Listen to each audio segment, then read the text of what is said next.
यह कहानी एक गांव में रहने वाले लड़के रोहन की है। रोहन का परिवार बहुत गरीब था और उसके पिता खेतों में मजदूरी करते थे। गांव में शिक्षा की सुविधा बहुत कम थी, लेकिन रोहन को पढ़ाई का बहुत शौक था। उसका सपना था कि वह एक दिन बड़ा अफसर बने और अपने परिवार की गरीबी दूर करे। रोहन का बचपन संघर्षों से भरा था। उसके पास स्कूल की फीस भरने के पैसे नहीं थे, लेकिन उसके माता पिता ने कड़ी मेहनत करके उसे गांव के प्राथमिक स्कूल में दाखिला दिलाया। स्कूल में सुविधाएं नहीं थीं, लेकिन रोहन ने कभी शिकायत नहीं की। वह हमेशा अपने लक्ष्य की ओर ध्यान लगाकर पढ़ाई करता रहा। वह जानता था कि उसके पास संघर्ष करने के अलावा और कोई रास्ता नहीं है। जब रोहन ने 10वीं की पढ़ाई पूरी की तो उसे मिडिल स्कूल के लिए शहर जाना पड़ा। लेकिन समस्या यह थी कि उसके परिवार के पास पैसे नहीं थे कि वे शहर में उसकी पढ़ाई का खर्च उठा सके। फिर भी रोहन ने हार नहीं मानी। उसने ठान लिया कि वह पैदल चलकर शहर जाएगा और पढ़ाई करेगा। रोज सुबह जल्दी उठकर वह 10 किलोमीटर पैदल चलता और समय से स्कूल पहुंचता। कई बार बारिश होती, कभी धूप होती, लेकिन उसने कभी स्कूल छोड़ने का विचार नहीं किया। 12वीं की परीक्षा के समय घर की हालत और खराब हो गई।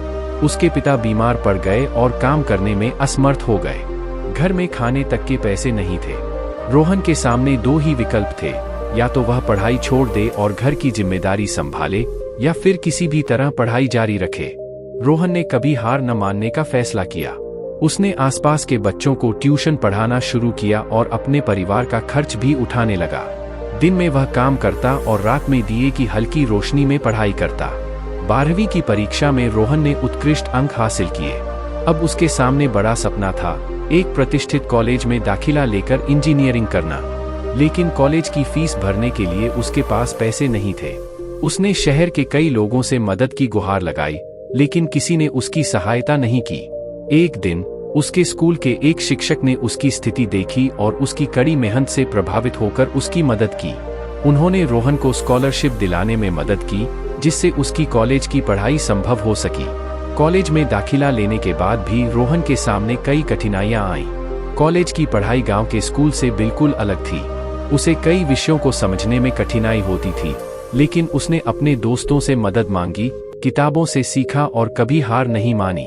कई बार वह पूरी रात जागकर पढ़ाई करता ताकि वह अपने लक्ष्य से भटके नहीं। एक दिन उसके कॉलेज में कैंपस इंटरव्यू हुए। उसने इंटरव्यू की तैयारी के लिए दिन रात मेहनत की और उसमें भी सफल रहा। उसे एक बड़ी कंपनी में इंजीनियर की नौकरी मिल गई। उसकी कड़ी मेहनत और संघर्ष ने उसे उस मुकाम पर पहुंचा दिया जिसका उसने हमेशा सपना देखा था। अब रोहन न केवल अपने परिवार की गरीबी दूर करने में सफल हुआ, बल्कि उसने अपने गांव के कई बच्चों की मदद के लिए एक संस्था भी शुरू की। वह उन बच्चों को शिक्षा दिलाने का काम करने लगा जो आर्थिक स्थिति के कारण पढ़ाई नहीं कर पाते थे। रोहन की कहानी उसके गांव के हर बच्चे के लिए एक प्रेरणा बन गई। इस कहानी से हमें यह सीख मिलती है कि जिंदगी में चाहे कितनी भी कठिनाइयां आएं, अगर हमारे इरादे मजबूत हैं और हम कभी हार नहीं मानते, तो कोई भी मुश्किल हमें रोक नहीं सकती। कभी हार मत मानो का सिद्धांत हमें सिखाता है कि सफलता उन्हीं को मिलती है जो हर परिस्थिति में अपने सपनों के लिए डटे रहते हैं और मेहनत से पीछे नहीं हटते।